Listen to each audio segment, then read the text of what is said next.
यहाँ पर आए हुए समस्त गुणवान लोगों का मैं हार्दिक स्वागत करती हूँ। स्वागत तो तूने पहले कर दिया था, पैसे लेने भूल गई थी शायद। कपूर शर्मा, हम यहाँ पैसे नहीं लेकिन इन वीर योद्धाओं में से अपना वर चुनने आए हैं। वाह, वर चुनने आए हैं और कागज और लिफाफे चुनने बंद कर दिया आपने। ये हार बेचो 10 रुपए का, शाम का मदिरा पान का इंतजाम करे चले आप। तुझे पता तेरे से बड़े महाभारत में कुंडल पहनते थे ये। वर चुनने आ गई है। जो भी हो कपूर शर्मा, देखो आज तो हम यहाँ शादी करने आए हैं, सो करके जाएंगे। अच्छा। वैसे सर मैं आपको बताऊं, महाभारत से ना हमने बहुत कुछ सीखा है। और आपकी तो बड़ी फैन है सर। अब मटर पनीर भी खाती ना, तो उसमें से पनीर के टुकड़े निकाल के कहती ये रहा 6।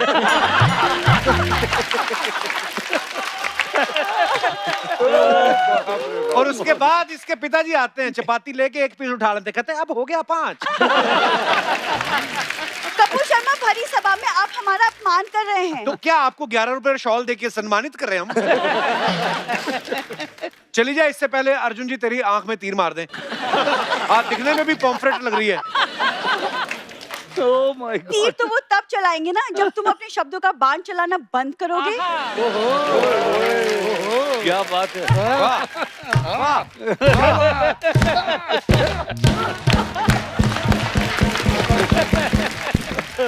वैसे सर हम भी ना एक वीर योद्धाओं के घराने से हैं। हमारे दादाजी तो औरंगजेब से लड़ते हुए शहीद हुए थे। पूरी बात बताना, आधी बात मत बताया कर। भैया बता कैसे शहीद हुए थे? औरंगजेब की जेब काटते हुए पकड़े गए थे। आपको कैसे पता? ये पूछ कि उनको कैसे पता लगा औरंगजेब को कि जेब कट रही है? औरंगजेब की पिछली जेब में हाथ डाला, जेब थी फटी। और दादाजी के हाथ थे ठंडे। महीना था दिसंबर का। औरंगजेब ने इसी गुस्से में इसके दादा ठंडे कर दिए। वैसे वर्ड चुनने से पहले मैं आप सबका एक छोटा सा एक परीक्षा लेना चाहूंगी। परीक्षा छोड़, तू रिक्शा कर। और चलो, तू उनका कोई मन है कोई नंबर का? जबरदस्ती मैं आपकी परीक्षा लेनी चाहती हूँ। जा यार। मेरे लिए कोई परीक्षा देने के लिए तैयार है? मुझे अपनाने के लिए कोई? हम हैं।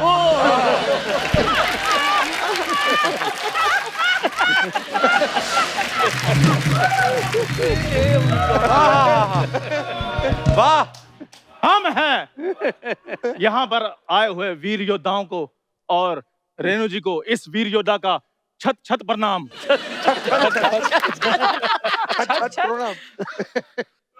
वाह, आपके आगमन से हमारे शो को 4 चांद लग गए। बहुत बहुत स्वागत सर आपका। पिछले हफ्ते हमारे शो में ना आशुतोष राणा जी आए थे। इसने जाके उनके ड्राइवर को यहाँ काट लिया, इसलिए इसकी हिंदी अच्छी निकल रही है आज। अगर किसी को काटने से भाषा अच्छी हो सकती है तो आप अपने इंग्लिश अच्छी करने के लिए शशि थरूर के ड्राइवर को क्यों नहीं काट देते?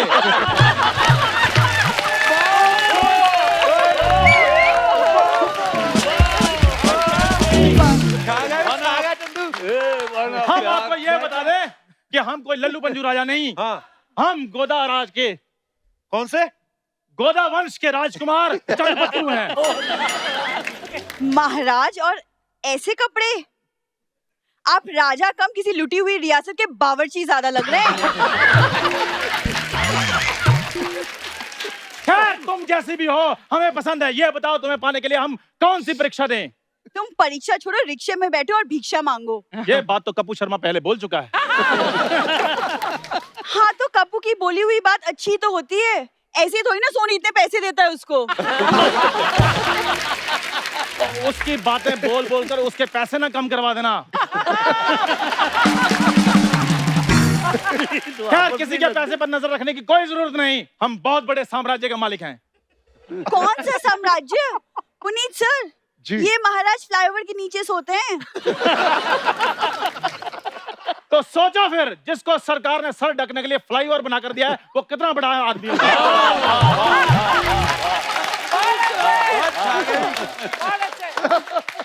पूर्व से लेकर पश्चिम तक, उत्तर से लेकर दक्षिण तक, चारों तरफ हमारे ही चर्चे हैं।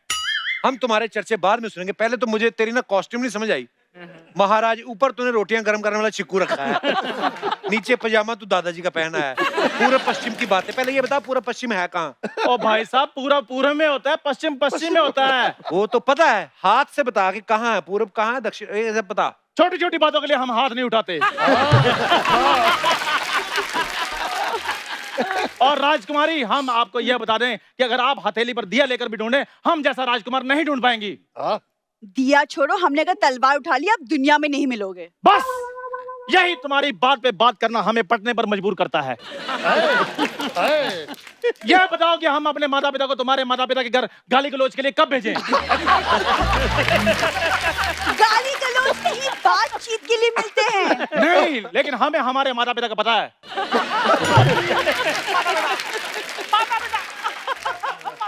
वो तुम्हें देखते ही गाली गलौज पर उतर आएंगे। वो बोलेंगे ये दो लोगों ने मिलकर क्या पैदा किया है।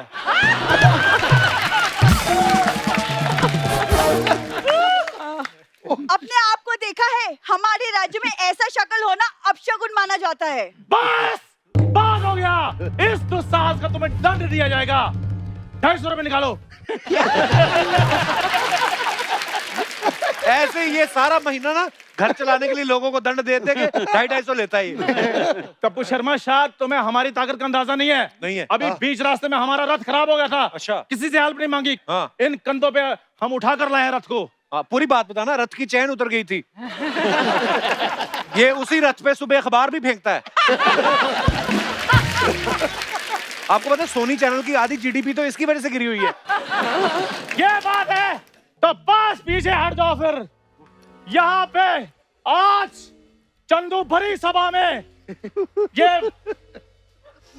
शपथ लेता है हाँ। कि अगर सोनी की जीडीपी एक मंथ में मैंने नहीं उठाई। और पहले पजामा उठा अपना, जीडीपी उठा रहा।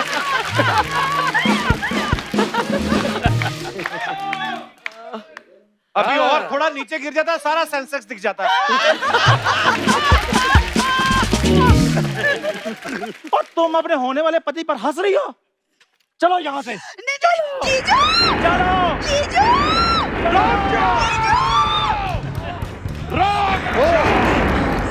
जीजू!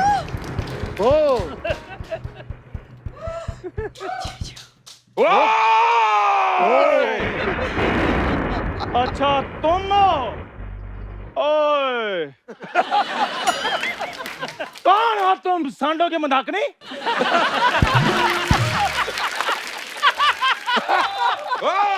तीर मैंने उल्टा करके मारना तुम्हारे।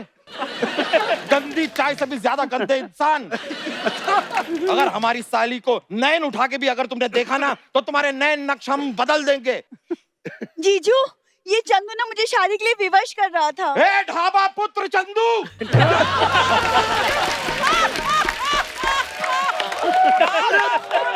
तुम्हारी इतनी हिम्मत! ये हमारी साली जिसके पास एक मच्छर भी नहीं आता, उसके पास तुम कैसे आ गए? ये लो। ओ यहाँ तुम्हारी इज्जत नहीं हो रही, मेरा क्या हाल करेंगे? ओ हमारी सल्तनत तुम्हारा इंतजार कर रही है, चलो। सल्तनत! सर सुना आपने? सल्तनत की बात की है इन्होंने। इनके सल्तनत के बारे में पता है आपको? फुटपाथिया सल्तनत के राजा हैं ये। कल तो कुत्तों से कह रहे थे कि खबरदार अगर हमारी सल्तनत की मीनारों को गीला किया तो ये हमारा शयन कक्ष है।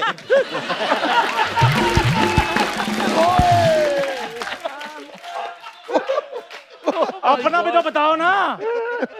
तबेलिया सल्तनत के मालिक हैं ये।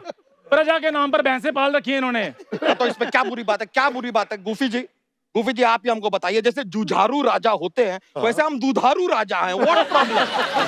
और खाद दुधारू राजा हैं सर ये। मैं बताता हूँ आपको, चारा ये भैंसों से ज्यादा खा जाते हैं, दूध 1 लीटर भी दिन देते ये। वाह, कितनी बड़ी बात की है आपने। अब हम जितना चारा खाते हैं ना, उसे दुगना चारा हम आपको खिलाएंगे। आप आधा लीटर दूध दे के दिखाइए। अरे आधा लीटर छोड़ो, 250 ग्राम दूध दे दो। अबे 100 ग्राम दे दे बे। अब तुम्हारे ना विलुप्त होने का समय आ गया। हमारा गधा कहाँ है? गधा कहाँ है हमारा? जीजू! हाँ, गधा ही तो राजकुमार बन के आया है। और मेरी बात सुनो, हम भी वीर घराने से हैं और हम लोहा लेते हैं। सिर्फ लोहा क्यों लेते हो? रद्दी भी लो, पुराने अखबार भी लो, फटे हुए जूते भी लो, ठीक है। कबाड़ी खानदान के राजा बनो, उसके बाद ये बूरी तुम्हारे साथ जाने के लिए तैयार रहेगी। जीजू, आप मुझे कबाड़ वाले को दे रहे हैं? अरे तुम्हें क्या लगता है इतनी सफलता प्राप्त करने के बाद ये तुच्छ इंसान तुम्हारी ओर देखेगा भी? ये चंद्रपत्रु ढाबा पुत्र तुमसे विवाह करने के लिए तैयार है, चलो बुरी। ओए सुनो मेरी बात, ढाबा पुत्र, इस अपने तंदूर पुत्र को भी लो साथ में और दोनों निकलो यहाँ से, दफा हो जाओ, चलो। जीजू, पर हमारी शादी। तुम्हें चिंतित होने की जरूरत नहीं है, आज यहाँ पर तुम्हारा स्वयंवर होगा। स्वयंवर की शर्त है कि मछली की आंख, मैं तीर मारना है ना, मैं मार दूंगा, मैंने महाभारत देखी, मैं मार दूंगा। नहीं नहीं नहीं नहीं नहीं, हाँ। मछली की आंख में जो मोतिया बिंद हुआ है ना, उसे ठीक करना। अगर ठीक हो गई तो फिर मछली फ्राई होगी, और अगर ठीक नहीं कर पाए तो तुम फ्राई होगे। ये कैसा स्वयंवर है? बहुत हो चुका मेरा अपमान, नहीं करनी मुझे शादी, हम जा रहे हैं। अरे कहाँ जा रहे हैं? ए सर, ये सब खाली बहाने हैं। इसको पता चला है पीछे मछली आई है, इसके लिए दौड़ के गई है। बंगालन है ना, मछली नहीं छोड़ती है। ए, मेरी बात सुनो, मछली तैयार रखो, मैं पराठे लेकर आता हूँ। ये लीजिए, ये पंजाबी पराठे खाने निकल गया। अब इतना कुछ बन ही रहा है तो भाई सुनो, थोड़ा दाल बाटी भी बना दो, मारवाड़ी भी आ रहा है। चलिए चलते हैं। एक बार जोरदार तालियां, हमारे सबका बहुत बहुत स्वागत है। Thank you so much. और आप बहुत प्यारी लग रही हैं। नहीं, एंड मैं बहुत ऑनर्ड फील कर रही हूँ कि मैं अपनी महान फैमिली को यहाँ रिप्रेजेंट कर रही हूँ। वाह, क्या बात है। Thank you. और ये हमारे लिए ऑनर की बात है कि आज सब आप हमारे शो पे मौजूद हैं। 4 चांद लग गए। आज से पहले इतना खर्चा भी चैनल ने कभी नहीं किया। ये झूमर वूमर आज आप ही के स्वागत में लगाए गए हैं। प्लीज रेनू जी विराजमान हो जाइए। Thank you so much. Renu ji, सबसे पहले तो मैं आपको मुबारकबाद देना चाहता हूँ, आपको थैंक यू बोलना चाहता हूँ कि आपकी फैमिली ने हमारे देश को, हमारे ऑडियंस को जो है इतना बेशकीमती उपहार दिया महाभारत के रूप में। उसके लिए जोरदार तालियां बनती हैं। पर मैं आपसे बताना चाहती हूँ कि सबसे ज्यादा हमने जो कमाया महाभारत से है वो है ये परिवार। वाह। और हम लोगों के 2 साल ऐसे थे कि जैसे एक घर था, एक खाना, एक पीना। खाना बहुत जरूरी था। और जब मेरी शादी हुई तो मैंने सोचा कि I am getting married into this film family. जी। पता चला कि फिल्म मेकिंग तो उनकी हॉबी है, खाना तो प्रोफेशन है। अच्छा, ये बातें पता नहीं, बीच में अभी प्रेम सागर जी आए थे, रामानंद सागर साहब के सुपुत्र, तो बी.आर. चोपड़ा साहब और वो भाई थे। हाँ, तो उस सागर समय साहब। मेरे को नहीं पता था, लेकिन उन्होंने भी यही बात बोली, बोलते यार कभी घर आना, पराठे वराठे खाएंगे। मतलब उन्होंने कोई दूसरी बात ऐसी बोली नहीं कि ये कुछ करेंगे यार। पर हाँ, खाना पीना तो फिर क्या करें अभी पंजाब रवि वाला- रवि साहब जब खाने को ऑफर करते थे और आप नहीं खाएंगे तो आपको पैसे देने पड़ते थे खाने के। अच्छा, हमारा किचन साथ में चलता था, कुक्स होते, शेफ्स होते, या और वो बकायदा जो रवि साहब ने बोला, अच्छा लड़कों आज क्या मुगलाई खाना है, आज चाइनीज खाना है, आज Italian, everything was on the set. All made on set. Ma'am घर पे भी तो सुना है वर्कशॉप्स लगती थी, ओ, बिल्कुल जो संडे के संडे वर्कशॉप होती थी, ये सारे आते थे, फिर खाना होता था। खाने के टाइम पे पुनीत से सब डर जाते थे, वो सीधा किचन में पहुंच जाता था। 40 रोटियां बेल बेल के मेरा कुक थक जाता था, कहता जी उनको मत अंदर लीजिए। और भाभी, वो that dinner used to be with families. Yes, always. And actually once I remember मैं आई फिल्म सिटी, तो शूटिंग फिल्म सिटी में ही अक्सर ज्यादा होती थी। तो जब मैं आई, मुझे पता नहीं था कौन सी स्टेज पे है। तो ड्राइवर ने पूछा कि मैडम कौन से स्टेज पे ले चलूं? आई सेड जहां तंदूर लगा है बाहर, वही हमारा स्टेज है। तो मैम, आप महाभारत जब शूट हो रहा था तो आप कौन सा डिपार्टमेंट संभालती थी, उसमें कैसे जुड़ी हुई थी? खाने के अलावा रवि चोपड़ा। नहीं, और बहुत जरूरी था, मींस स्क्रिप्ट पे ये लोग बहुत ध्यान देते थे। ओके, एंड मुझे लगता है कि महाभारत का सबसे बड़ा हीरो उसका स्क्रिप्ट है। एक्चुअली ट्रू, क्या बात। ये And बॉस की महाभारत- बॉस थी। या एंड महाभारत बन नहीं सकती थी बिकॉज वो, मुझे लगता है आज कोई बनाना चाहे तो जैसे इन्होंने बोला there was a divine hand, because वो बन गई। इतने बड़े बड़े महायोद्धा जैसे चोपड़ा साहब, राही मासूम रजा, नरेंद्र शर्मा, ऐसे राइटर्स हमें नहीं मिल सकते। Actually And I think we owe it all to them. And everybody in the team, starting from the spot boy to the topmost man, worked together like one big family. Ma'am, आजकल तो graphics बड़े आ गए हैं, मतलब VFX आ गया, बहुत सारी technology आ गई है, लेकिन उस समय जब इतनी बड़ी सेना दिखानी तो वो कैसे, आजकल तो मल्टीप्लाई कर देते हैं, लेकिन उस समय कैसे दिखाते थे? नहीं। मेरे दिमाग में आता था अभी जब मुझे समझ आया, मुझे लगता हो सकता है जो कौरव मर गए हों कपड़े चेंज करके पांडवों की सेना में, ऐसे तो नहीं करते थे कि जो कौरव चले गए वो पांडवों की सेना में आ जाओ? आपने जो कहा है बिल्कुल सही। हम लोग जयपुर पहुंचे, शूटिंग करनी थी जयपुर में, अच्छा जी। वॉर सीन्स, बिकॉज वहां पर टेलीग्राफिक पोल्स नहीं होते थे। तो अब ये सोचा कि इतना क्राउड है, हमें उस टाइम पे मिलते थे 6 लाख रुपए पर एपिसोड अच्छा फ्रॉम जी। गॉडरेज, अच्छा जी। एंड तब भी हमारा नुकसान होता था। 7.5 लाख में बनता था एपिसोड। तो आई रिमेम्बर रवि घर आते थे, पापा से कहते थे कि मैं कितनी भी कोशिश करूं 6 लाख में नहीं बन सकता। ही सेड तुम एक बात याद रखना, तुम दिल से बनाओ, ये तुम्हारा एटीएम होगा, वाह। एनी टाइम मनी वाह, विल बी महाभारत। क्या बात है। एंड हम जयपुर जब पहुंचे तो कोई प्रॉब्लम नहीं था। There were no extras to be paid. वो जितने गांव वाले थे वो सब सैनिकों के कपड़े पहन के आ जाते थे रोज वॉर सीन्स करने, एंड रोज शूटिंग हो जाती थी। एक दिन वो चक्रव्यूह का सीन था जयपुर में, जी। तो सुबह सुबह वो जो जूनियर आर्टिस्ट थे गांव से आते थे वो आए ही नहीं। सब आर्टिस्ट तैयार होके बैठे, 11 बज गए, 12 बज गए, 1 बजे देखा कुछ आने शुरू हुए। तो रवि जी ने बहुत गुस्से में थे, बोले मेरा सारा प्लानिंग खराब कर दिया। उनका जो एजेंट था उसको बोला कहाँ से आ रहे हो? बोले सर जी महाभारत देख रहे थे, आज संडे है।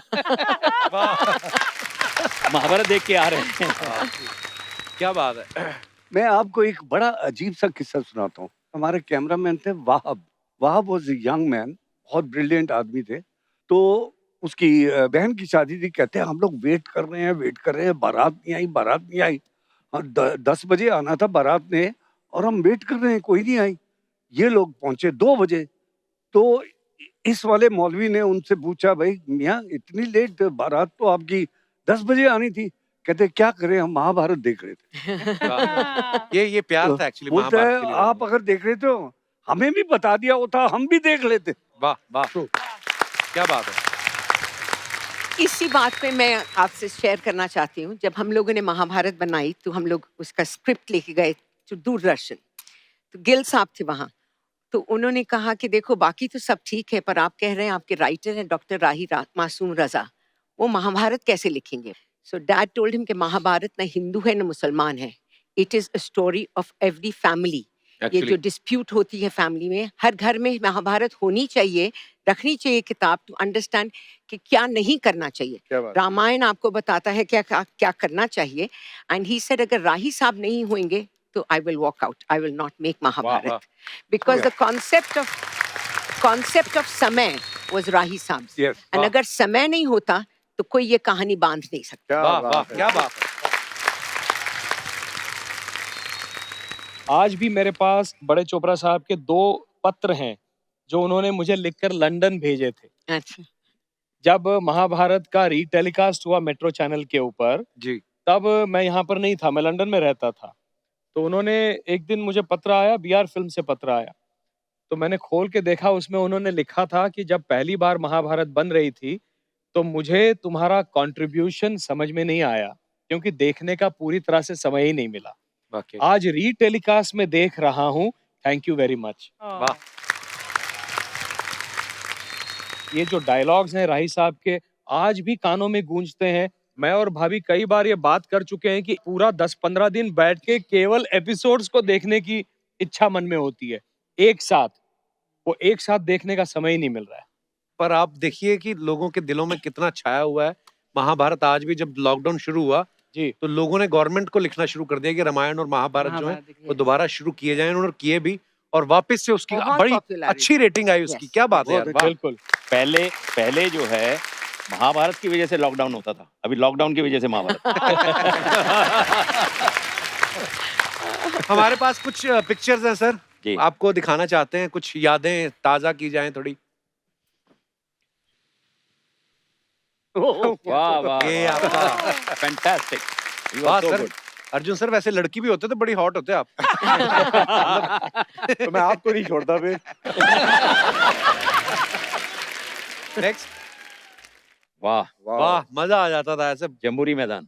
इसके मास्टर शॉट लिए थे हमने जयपुर में। Abhimanyu, he is in London now. He is in London. क्या खूबसूरत कॉस्ट्यूम थे, वाह मजा आ जाता था देख के। फैंटास्टिक। ये फर्स्ट टाइम So ऐसे डिजाइन nostalgic। किए गए थे ओह, कॉस्ट्यूम्स, बड़े ध्यान से। This is Rama Vij. रमा विज जी, रमा हाँ, विज yes, जो yes. नुक्कड़ में हाँ, टीचर बनी थी ना रमा। आप नुक्कड़ पे भी जाया करते थे? भैया, हमारे लिए 16,108 नुक्कड़ अलाउड है।